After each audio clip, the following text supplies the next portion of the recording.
नमस्कार, जय हिंद प्यारे साथियों। स्वागत है आप सभी का एग्जाम स्फीयर में। मैं आलोक आप सभी लोगों के साथ एक बहुत ही बेहतरीन सेशन के साथ जुड़ चुका हूं, जो है वन नेशन वन इलेक्शन का या फिर एक राष्ट्र एक चुनाव का, जो 17 दिसंबर को लोकसभा में बिल पेश किया गया कानून मंत्री के द्वारा।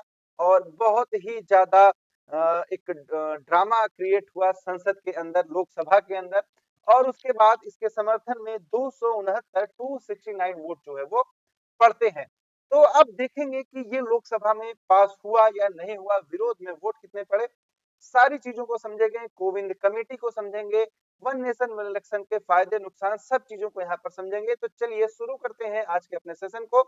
वीडियो को लाइक करना, शेयर करना और सब्सक्राइब करना बिल्कुल मत भूलिएगा। तो संसद में मंगलवार को 17 दिसंबर था और शीतकालीन सत्र का 17वां दिन भी था, या जो कि 1 दिसंबर से शुरू हो चुका है। अब यहाँ पर बहुत ही इंटरेस्टिंग एक चीज होती है कि जो कानून मंत्री अर्जुन मेघवाल हैं, इन्होंने एक बिल पेश किया और ये था 129वां संविधान संशोधन बिल। क्या था? 129वां संविधान संशोधन बिल। इस बिल में क्या था? इस बिल में था दोस्त कि हम देश में एक साथ सारे चुनाव कराएंगे, उसी में लोकसभा का भी इलेक्शन होगा और उसी में विधानसभा का भी इलेक्शन होगा। अब इस बिल के पेश होते ही बहुत सारा जो एक बवाल था वो काटा गया विपक्ष के द्वारा। और इसके बाद बोला गया कि इस पे वोटिंग होगी, और वोटिंग जब हुई तो इसके पक्ष में वोट पड़े 269। ठीक है, कितने? 269 वोट पड़े। और बहुमत के लिए कितना आवश्यक होता है तो आप सबको पता है कि 272 जो है ये बहुमत के लिए आवश्यक होता है।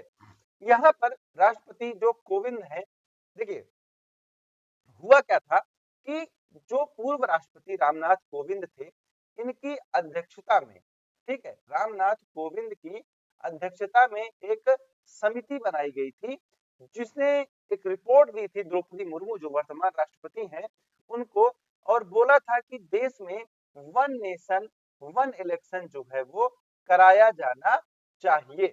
अब यहाँ पर जब ये वोटिंग हो रही थी, उस समय रामनाथ कोविंद जी का एक जो है वो बयान टाइप में सामने आता है, और उन्होंने बोला कि 2029 या फिर 2034, यानी कि जो लोकसभा अभी चल रही है इसके बाद या फिर जो अगली लोकसभा आएगी उसके बाद देश में एक राष्ट्र एक चुनाव जो है वो होना चाहिए। और इन्होंने फायदे ये बताए कि जो हमारी जीडीपी है ये 10 से 11% जो है वो बढ़ सकती है इसकी वजह से। क्योंकि आप सभी लोगों को पता है कि बार बार इलेक्शन कराने से क्या होता है, जो देश का रेवेन्यू है और जो एक समय है और जो यहाँ पर जो ड्यूटी लगाई जाती है, जो शिक्षक होते हैं आपके प्राइमरी के और जूनियर के, उनका जो टाइम है, बच्चों की जो शिक्षा, ये बहुत सारी चीजें एक बार में डिस्टर्ब होती हैं।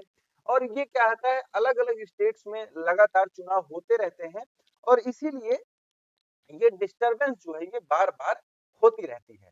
तो अगर आप समझें कि वन नेशन वन इलेक्शन है क्या, तो ये सीधा सीधा है कि पूरे देश में लोकसभा और विधानसभा का एक साथ चुनाव हो।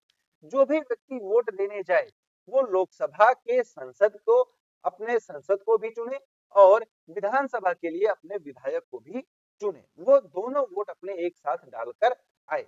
अब इंटरेस्टिंग चीज यहाँ पर ये है कि 1952 में, 1957 में, 1962 में और 1967 में लगातार क्या हुआ था, एक साथ चुनाव हुए थे लोकसभा और विधानसभा के। तो भाई साहब जब एक साथ चुनाव हुए थे तो अब इतनी छटपटाहट क्यों? ठीक है, यहाँ पर अगर आप देखें तो देखिए रुका क्यों ये सिलसिला, एक साथ जो चुनाव होते थे। तो 1968 और 69 में क्या हुआ था, कुछ विधानसभा ऐसी थी जो पहले ही भंग कर दी गई, किसके द्वारा? प्रेसिडेंट के द्वारा। राष्ट्रपति शासन लगा के यहाँ पर ये चीजें की गई, और इसलिए ये जो परंपरा थी वो गड़बड़ हो गई यहाँ पर। और 1970 में लोकसभा ही भंग हो गई थी, और इस वजह से फिर ये पूरे परंपरा ध्वस्त हो गई और फिर चुनाव अलग अलग होने लगे। अब यहाँ पर अगर आप देखें तो तो 1952 में जो लोकसभा का चुनाव हुआ था उसमें 10 करोड़ रुपए खर्चा हुए थे, 10.5 करोड़। और अगर आप 2014 की बात करें दोस्त तो यहाँ पर लगभग 4000 करोड़ रुपए खर्च हो गए थे। तो ये जो डिफरेंस है, ये जो सरकार का पैसा इलेक्शन को कराने में खर्च होता है, इसके लिए चीजें की गई थी। उसके बाद हुआ ये कि फिर वापस से चर्चा I one nation one election की, जब मोदी गवर्नमेंट आती है तो इसके लिए फिर वन नेशन वन इलेक्शन पर रामनाथ कोविंद की अध्यक्षता में एक कमेटी बनाई गई। इस कमेटी ने 14 मार्च को अपनी रिपोर्ट सबमिट की। ये रिपोर्ट भाई साहब थी 18,626 पेज की, ठीक है। और इसमें इन्होंने बताया कि किस प्रकार हम ये इलेक्शन करा सकते हैं। इसमें टोटल कितने थे, 8 मेंबर थे। 8 मेंबर कौन कौन से थे, तो एक पूर्व राष्ट्रपति थे जिनका नाम था रामनाथ कोविंद, ये इसकी क्या थे, चेयरपर्सन थे, अध्यक्ष थे। हरीश साल्वे आप लोग जानते होंगे, ये बहुत ही जाने माने वकील हैं, ये इसके सदस्य थे। उसके बाद 3 नेता थे। 3 नेता में कौन कौन था, मोटा भाई मतलब कि अपने होम मिनिस्टर अमित शाह जी थे। कांग्रेस के विपक्ष के नेता थे अधीर रंजन चौधरी, इनको लिया गया था। और गुलाम नबी आजाद को लिया गया था। ये डीपीए पार्टी, इन्होंने अपनी खुद की पार्टी बनाई है, ये इसके सदस्य थे। 3 रिटायर्ड ऑफिसर को लिया गया था, जो कि एनके सिंह को आप बहुत अच्छी तरीके से जानते हैं, जो 15वां वित्त आयोग था उसके ये अध्यक्ष थे। सुभाष कश्यप जो है लोकसभा के पूर्व महासचिव थे, इनको शामिल किया गया था। और संजय कोठारी जो कि क्या थे, सीईसी थे, चीफ विजिलेंस क्या थे, आयुक्त थे, ठीक है, मुख्य सतर्कता आयुक्त थे, ठीक। तो इन सब लोगों को यहाँ पर शामिल किया गया था। यहाँ पर जो स्टडी की गई वो स्वीडन, बेल्जियम, जर्मनी, इंडोनेशिया, दक्षिण अफ्रीका, फिलीपींस और जापान, इन सब देशों पर रिसर्च किया गया। और उसके बाद पाया गया कि देश में एक साथ एक चुनाव कराया जा सकता है, ठीक है। यहाँ पर अगर आप देखें तो पैनल ने 5 सुझाव दिए। 5 सुझाव क्या दिए कि जो भी विधानसभाएं हैं उनके कार्यकाल को 2029 तक बढ़ा दिया जाना चाहिए। उसके बाद अगर हंग असेंबली या फिर त्रिशंकु शासन हो जाता है तो नो कॉन्फिडेंस मोशन होने पर बाकी 5 साल के लिए नए सिरे से चुनाव करा सकते हैं। तीसरा जो इन्होंने दिया कि पहले फेज में लोकसभा और विधानसभा का चुनाव एक साथ हो जाए और दूसरे फेज में 100 दिन के अंदर अंदर जो लोकल बॉडी है उनका इलेक्शन भी करा लिया जाए।